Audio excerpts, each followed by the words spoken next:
Permisi. Oh iya Mbak, ada perlu apa ya Mbak? Maaf Mbak, sebelumnya siang ini saya ada janji konseling dengan Ibu Ana. Apakah beliau ada? Oh ada. Mari masuk dulu Mbak, saya panggilkan dulu. Ya, terima kasih Mbak. Oh iya, Saya duduk ya Mbak. oh iya, silakan. Halo, selamat siang. Selamat siang Ibu. Oke, sebelumnya kita perkenalan dulu ya. Perkenalkan, nama saya Ibu Ana Saraswati. Saya merupakan psikolog yang bekerja dan juga berpraktek pada Biro Sukamakmur pada hari ini. Sebelumnya, kabar Mbak Kasturi hari ini bagaimana ya? Cukup baik Ibu. Ada beberapa yang nanti akan saya ceritakan. Baik. Oke, tadi perjalanan Mbak Kasturi ke sini bagaimana? Bisa diceritakan? Cukup lancar sih Ibu. Alhamdulillah untuk perjalanan lancar. Tadi saya dari Jombang ke sini sama teman saya bareng, tapi beliau udah melanjutkan pekerjaannya. Jadi saya langsung karena memang saya rasa saya sudah sangat perlu untuk cerita. Jadi saya buru-buru langsung ke sini. Oke, baik. Tadi Mbak Kasturi ke sini naik apa? Naik kendaraan apa? Tadi saya dengan teman saya kami naik motor. Jadi teman saya mau kerja, saya langsung ke sini karena memang saya harus segera konseling sepertinya agar saya bisa mungkin lebih tenang atau gimana. Oke, terima kasih. Terima kasih ya udah menyempatkan waktunya buat datang ke sini jauh-jauh dari Dompong ya tadi ya? Iya Ibu. Oke, jadi begini, sebelum kita memulai sesi konseling, untuk Mbak Kasturi dipersilahkan untuk mengisi IC atau Information Consent yang mana ini akan berfungsi sebagai prasyarat persetujuan dari Mbak Kasturi bahwasannya bersedia mengikuti konseling hari ini, dan konseling hari ini apa yang Mbak Kasturi ceritakan kepada saya akan saya rahasiakan kerahasiaannya. Mungkin saya akan membuka itu hanya kepada Mbak Uri dan untuk saya saja, seperti itu. Silahkan untuk diisi terlebih dahulu IC-nya. Di sini ya Bu. Iya.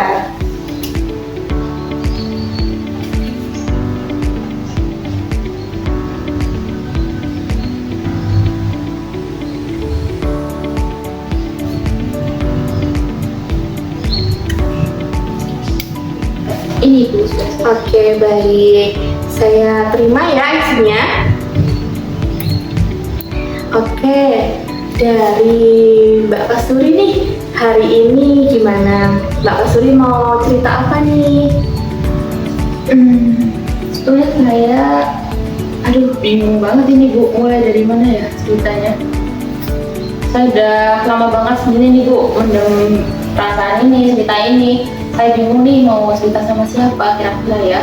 Karena saya takut kalau cerita sama orang tua saya, keluarga saya, malah takutnya nanti mereka jadi nambah-nambah pikiran gitu.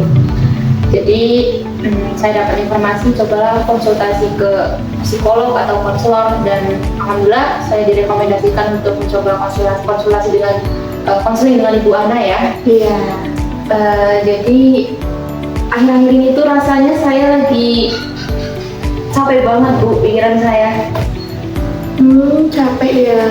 Kalau boleh tahu capeknya itu apa? Apakah capek fisik ataukah batinnya? Mbak Kasturi bisa diceritain lagi nih? Sebetulnya kalau suruh cerita, saya udah mendem perasaan ini sejak lama ya Bu. Tapi saking saya bingungnya nih mau cerita sama siapa. Akhir-akhir ini tuh bawaannya saya lagi keingetan orang tua saya terus. Saya ngerasa hal apapun yang saya lakukan, walaupun itu mungkin sedikit kurang maksimal, saya ngerasa apakah saya itu mengecewakan orang tua saya. Kira-kira kalau misal bapak ibu saya nih tahu kalau saya misal dapat nilai yang kurang baik, nilai ujian ini, kira-kira perasaan mereka bagaimana. Jadi saya ngerasa saya takut mengecewakan perasaan kedua orang tua saya, Ibu. Oke, kalau boleh tahu perasaan kecewa yang dialami oleh Mbak itu munculnya tuh dari kapan? Kalau perasaan kecewa ya sebenarnya itu udah lama. Jadi saya tuh ngerasa saya takut banget bikin orang tua saya kecewa. Apalagi kalau semisal teman saya, saudara saya itu ada yang berhasil, mereka meraih sesuatu, atau mungkin mereka sekarang sudah sukses, sudah ada yang membangun bisnis, terus orang tua, bapak ibu saya cerita ke saya, ini loh, dia tuh udah kayak gini, kira-kira kamu kapan ya? Nah di situ tuh saya ngerasa saya gagal. Apakah saya itu udah ngecewain nih perasaan bapak ibu saya? Nah di situ tuh saya ngerasa kayak sedih, bingung, tapi saya juga merasa tertekan karena saya udah berusaha, tapi ternyata orang tua saya masih belum merasa cukup dengan hasil yang saya berikan. Jadi seperti itu ibu kurang lebihnya. Oke, jadi Mbak Kasturi itu merasa takut ya. Mbak Kasturi itu membandingkan proses Mbak Kasturi dengan teman-temannya. Iya ibu, karena mungkin bapak ibu saya itu mereka nggak yang gimana-gimana ya, saya nggak yang ketika tahu mungkin saya gagal dalam suatu hal atau nilai saya kurang baik, orang tua saya langsung marah-marah atau bilang ya enggak itu enggak. Cuman saya merasa kadang mereka tetap ada perasaan kecewa. Mungkin harapan mereka tinggi, mereka mau anak saya seperti ini, anak saya sama seperti mereka yang udah sukses berhasil. Tapi ternyata sampai sekarang saya ternyata belum bisa seperti mereka, belum bisa seperti apa yang diharapkan oleh kedua orang tua saya. Jadi membuat saya itu di satu sisi saya merasa bingung, saya merasa tertekan akan diri saya, tapi saya juga ingin memberikan yang terbaik untuk kedua orang tua saya. Baik, jadi belakangan ini tuh Kak Kasturi merasa capek, tertekan, kelelahan gitu ya. Kalau boleh tahu, apakah itu sudah berdampak pada kehidupan sehari-hari dari Mbak Kasturi? Bisa diceritakan? Iya ibu, jujur saya merasa terganggu sekali dengan pikiran saya yang seperti ini, karena hal ini tuh udah lama ya saya rasain, saya pendam, dan akhirnya itu mungkin jadi dampaknya pada diri saya sendiri. Saya juga ngerasa aktivitas saya banyak sekali yang terganggu, mungkin karena saya terlalu banyak pikiran, apakah yang saya lakukan ini udah benar, kira-kira sesuai nggak sih sama yang orang tua saya mau. Tapi kadang dengan apa yang saya bisa lakukan itu belum membuat orang tua saya cukup merasa bahwa itu tuh yang mereka mau. Jadi mungkin saya merasa tertekan dalam hal ini Bu, dan saya bingung banget kira-kira gimana sih cara saya biar mungkin di satu sisi saya bisa tetap berusaha memberikan apa yang orang tua saya mau, tapi di sisi lain saya juga tetap bisa menjaga kesehatan saya. Jadi saya perlu cerita sama orang dan biar saya tidak tertekan seperti ini terus Ibu.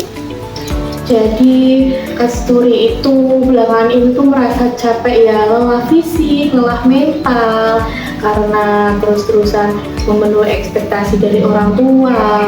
Walaupun kamu sudah berusaha, tapi usaha kamu tuh masih dianggap kurang sama orang tua kamu. Iya, Ya. ya. Dan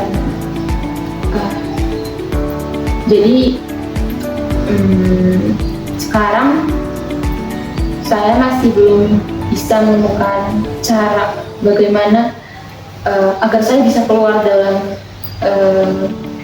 situasi seperti ini, karena ini jujur sangat membuat saya tertekan, tapi saya juga tidak mau mengecewakan kedua orang tua saya. Jadi seperti itu Bu, jadi saya merasa tertekan sekali dalam keadaan seperti ini.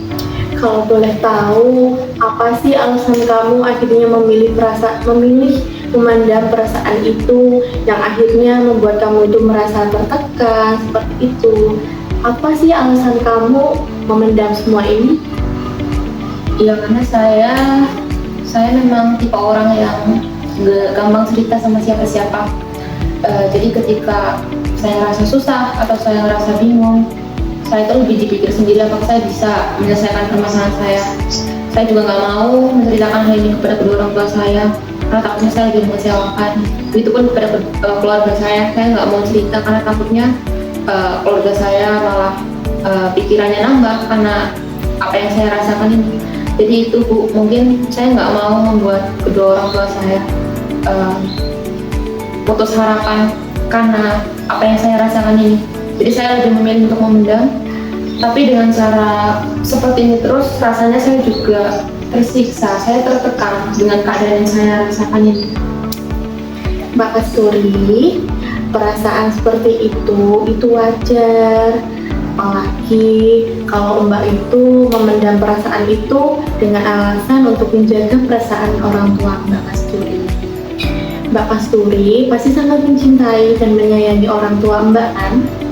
Iya, sangat Bu. Jadi coba Mbak Kasturi diceritakan lagi nih apa yang sebenarnya ingin Mbak Kasturi itu lakukan begitu agar Mbak Kasturi itu merasa lega, agar tidak merasa tertekan lagi begitu.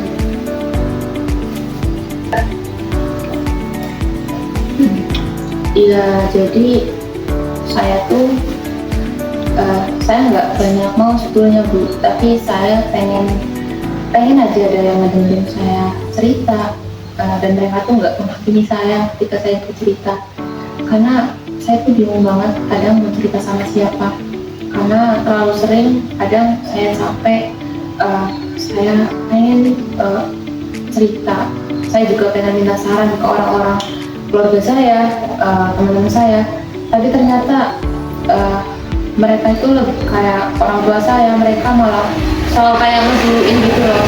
Kadang saya baru mau cerita, tapi ternyata bapak ibu saya sudah bilang, oh besok kamu kayak gini ya, ini loh seperti ini. Jadi kadang saya itu mikir, kayaknya nggak usah deh aku cerita, karena orang tua aku udah pengen aku yang lagi nih. Kalau misalnya aku cerita nanti mereka malah nggak kecewa nih sama aku.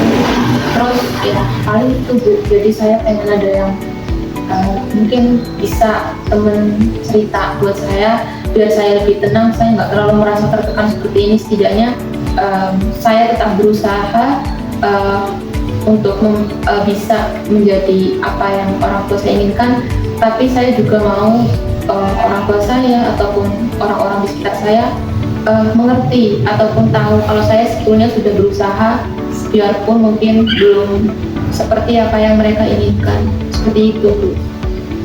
Dari cerita kamu sebenarnya saya tuh melihat kalau kamu tuh sebenarnya ingin sekali membanggakan orang tua kamu, tapi di sisi lain kamu juga harus mengorbankan ketenangan kamu. Sebenarnya kamu tuh ingin menyenangkan orang tuamu, tapi kamu tuh kayak berada di dua arah, yang mana kamu juga ingin memiliki ketenangan untuk dirimu sendiri, tapi di sisi lain orang tuamu itu menuntut kamu harus seperti apa, seperti itu. Iya Ibu, betul, itu hal yang saya rasakan saat ini, dan ini saya ceritakan sama Ibu. Rasanya saya sedikit jauh lebih tenang. Saya juga merasa pikiran saya lebih plong gitu sedikit, karena tadinya tuh saya benar-benar merasa tertekan, tapi dengan cara bercerita seperti ini, menceritakan permasalahan saya, setidaknya ini membuat saya lebih lega, karena saya sudah bercerita dan ada orang yang mendengarkan saya, tidak menghakimi apa yang sudah saya ceritakan. Jadi di sini saya merasa saya lebih paham tentang diri saya, permasalahan saya, dan mungkin saya harus bisa menyeimbangkan antara kemampuan saya dan juga keinginan kedua orang tua saya. Oke, Makasih ya kamu tuh sekarang udah menyadari bagaimana perasaan kamu. Itu merupakan langkah yang penting. Terima kasih juga belajar pelan-pelan buat ngertiin perasaan kamu. Dan kamu juga sudah paham nih sebenarnya selama ini tuh saya merasa terbebani karena apa.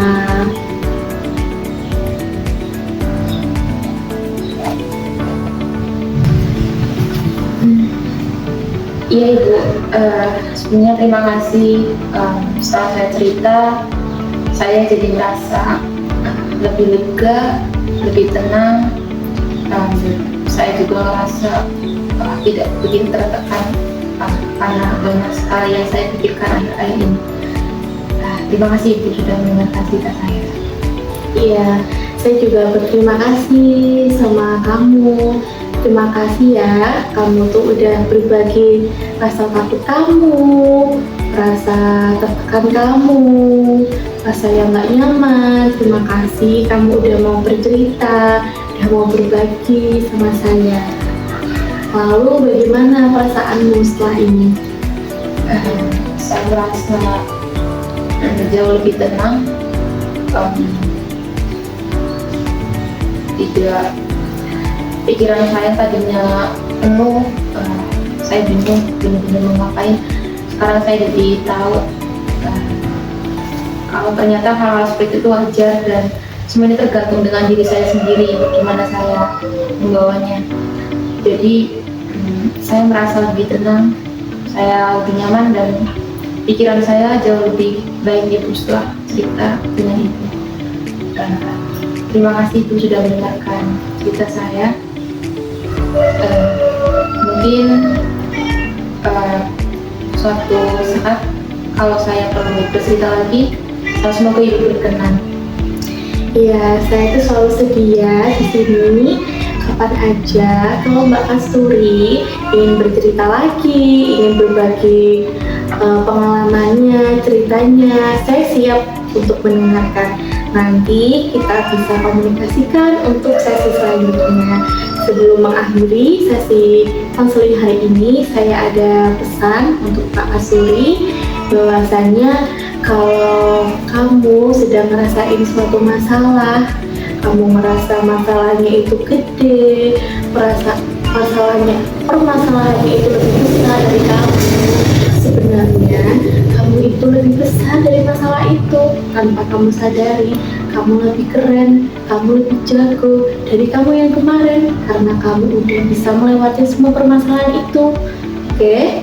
Jadi kalau kamu sedang menghadapi permasalahan, jangan merasa permasalahan itu lebih besar dari kamu, tapi kamu yang lebih besar dari apa yang kamu kira. Terima kasih ya. Sesi konseling hari ini kita akhiri. Terima kasih. Iya Ibu, terima kasih kembali. Semoga sehat selalu Ibu. Iya, kamu juga ya.